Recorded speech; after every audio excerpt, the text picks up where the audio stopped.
Hey guys, Brady here. Let's talk about Robert Rodriguez, an interesting director who's made some really talented films. He had an incredible magnum opus with Sin City, among others. But as time went on, his cheapness started to, yeah, he's always had he usually started out with no money at all, but he saved on crew and all that jazz. He did everything. He did all the editing, all the writing, and the directing, the producing, everything. He is one of the most amazing directors of our timeline. But however, the cheapness started to wear off, particularly with his children's films. The first Spy Kids movie, which you may remember back in the day, was a huge hit, both critically and box office wise. It was a smash hit. Critics loved it, box office loved it, audience loved it, we all loved it. But Spy Kids 2 started to get even more dumber, incorporating more of more stupid characters, having more dumb jokes and whatnot. And of course, we can't forget about Spy Kids 3 Game Over, the worst in the series. And yeah, the cheapness level is dialed up so hard that I can't even explain it. I mean, the effects are so lame in that movie. It makes you think that it's sort of it's like Food Fight, but live action. I actually want to see that happen. But not by Rodriguez. But Spy Kids 3, instant flop. And then Spy Kids 4 came out, also directed by him. It got this kind of response. And of course, he made Alita Battle Angel, which did quite well. So yeah. But there is one movie that has touched so many childhoods. One movie that could change Robert Rodriguez's directing career for good. Simply known as The Adventures of Sharkboy and Lavagirl. Man, oh man, oh man, oh man, I'm gonna ruin a lot of childhoods today. The Adventures of Sharkboy and Lavagirl, starring Jacob from Twilight and literally everybody else in the world, George Lopez, the typical celebrity characters, including George Lopez, was not a good movie. 19% on Rotten Tomatoes, as opposed to the Angry Birds movie. Yeah, so you mean to tell me that Sharkboy and Lavagirl has 19% on Rotten Tomatoes, but the Angry Birds movie has 43%? See, these critics are fans of animated movies as opposed to live-action movies with animated effects. Bravo. But yeah, Sharkboy and Lavagirl touched many children as children. It touched their childhoods, it touched their hearts. It's in their hearts still right now, aching for a sequel, perhaps. But as a whole, the film kind of sucks. It's cheesy, it's lame, effects just really make it no sense. But I'll give it the benefit of a doubt. It is hilarious as frick. When I watched it on Netflix 2 nights ago, I laughed hard the first time I watched it. Some of the jokes were hilariously funny and still hold up to this day, and the cheapness of the acting really makes sense, and it really makes me laugh hard. Sort of like The Room. It was a laughably bad movie. Anyways, why did Sharkboy and Lavagirl deserve the 19%? And why did it touch so many children in their childhoods?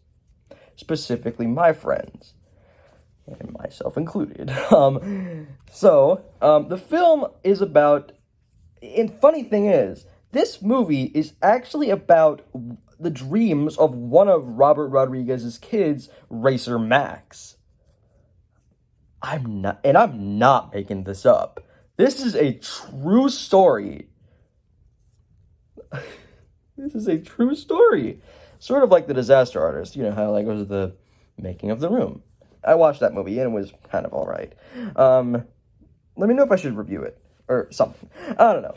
But, naturally, the film starts out on a really interesting note saying, there used to be this guy named Sharkboy.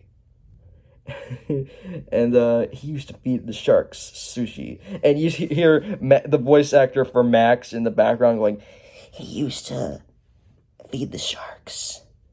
But when a fateful storm came along, his dad and him were separated. Sharkboy was completely alone. And you see Sharkboy's dad in the back being like, Sharkboy! And this kind of reminds me of Madagascar.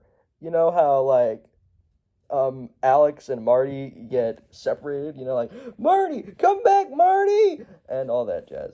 So, naturally, his new family is the sharks, and he's been training with the sharks ever since, and he grew fins and gills and teeth, sharp teeth and whatnot.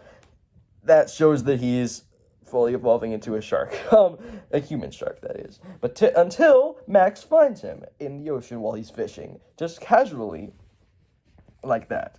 And so he takes him home while his parents are arguing. So yeah, and the parents are actually, yeah, the character's name is Max, but the parents don't really look like Robert Rodriguez and Mrs. Rodriguez. This is probably not a true story. It's based on the dreams of Robert Rodriguez's children.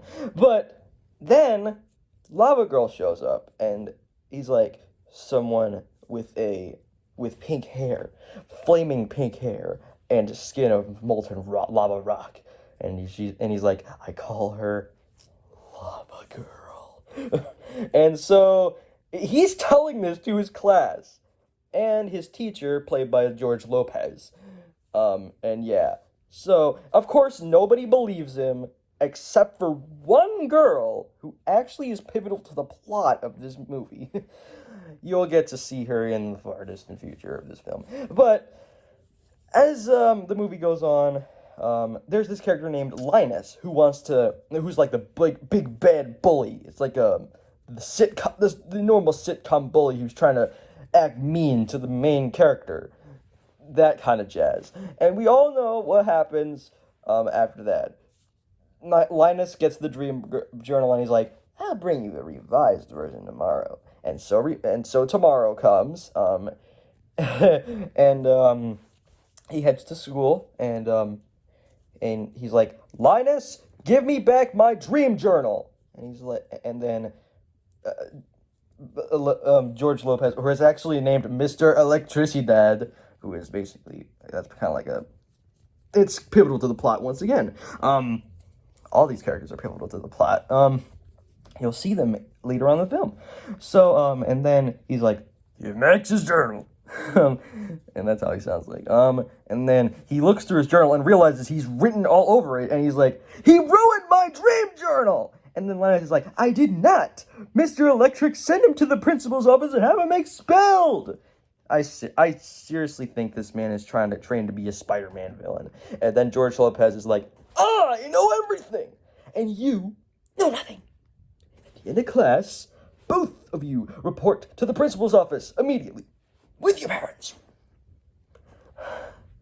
That part alone made me laugh so hard that I think I actually pissed my pants. And so, Sharkboy and Lavagirl come in, and they're like, if you want to stop the darkness from destroying planet Drool, come with us.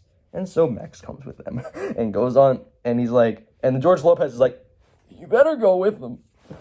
And so, they take the shark rocket, as if we needed more shark vehicles. Has there ever been a shark submarine? I feel like there's been a shark submarine somehow in a movie. But sharks are like the biggest thing in movie history. Jaws, The Meg, all that jazz.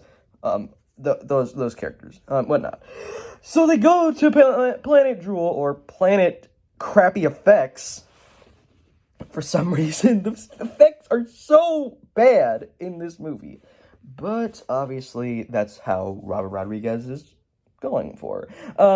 And so they go to stop the unstoppable roller coaster, and then they meet the main villain of this film, Mr. Electric, once again played by George Lopez. Get it, Mr. Electricidad? Mr. Electric? Understand it? And so they have a big battle with Mr. Electric. Of course, they get sent to the land of bad dreams. And so they have to go save the day once again. They travel through different worlds, Cuckoo Clock Land, the Wasteland of Forgotten Dreams, and you see a Game Boy and an NES controller and a Lego brick, among other things, obviously. So, and of course they meet Tobor, one of Max's forgotten dreams. He tried to build a robot one day and it failed. But they use Tobor's eyes and mouth to head to the train of thought, which for some reason is not a train, it's a school bus. But once again, it's Robert Rodriguez. He can make whatever he wants. And then blah, blah, blah, plot, and then they make it to Cookie Land. The Lake of Milk and Cookies. I forgot what it was called. And so they meet giant cookie monsters. I'm not talking about Sesame Street. Giant cookie monsters who look like Max's parents, and they're like, let's eat the cookie. And so they jump off the cookie just in time too. Yeah. And then Max has to dream for some reason. I don't even know. I was like, really? It took you this long to say, dream, Max, dream. And so Sharkboy, for some reason, pulls a big old 180 on us and starts doing a musical number, dream, dream, dream, dream, dream, dream. And then he goes on a musical number, breakdancing and some crap. Man, Jacob from Twilight certainly was different back in the day. Yeah, it's the same actor who plays Jacob in Twilight. Look it up. Try. I mean, you're probably laughing at me calling that, but trust me, you guys are starting to IMDb that crap. Trust me, you guys are starting to IMDb that. But anyways, Max dreams of a banana split boat. No pun intended. And then Sharkboy's like, how about a knuckle sandwich? And then he's like, no, let's get on the banana split boat. And Sharkboy's like, he pulls the worst pun in this entire movie. Well, let's split. And so they row their banana split boat down the ice lake, and they're trying to get to the ice castle. And so they get to the ice castle, probably not on time, to find the crystal heart. But unfortunately, that was a fake crystal heart, and the real crystal heart is around the neck of that girl from the school, who is apparently the ice queen or princess, whatever. And so she's like, you must defeat Mr. Electric, or you must stop the darkness with my crystal heart. Return it once you have done so.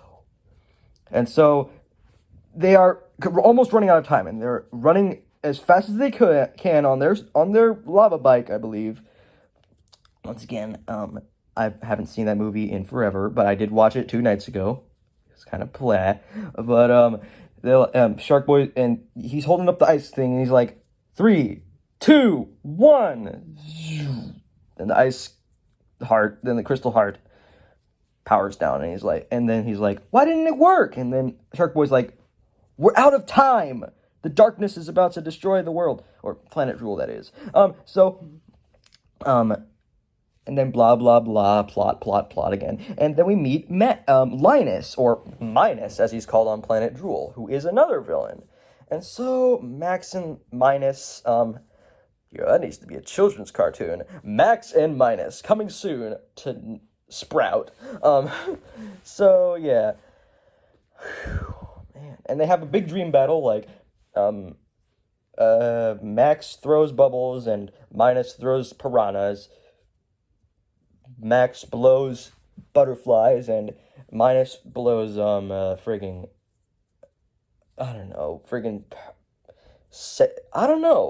mosquitoes, bees, or flies or something.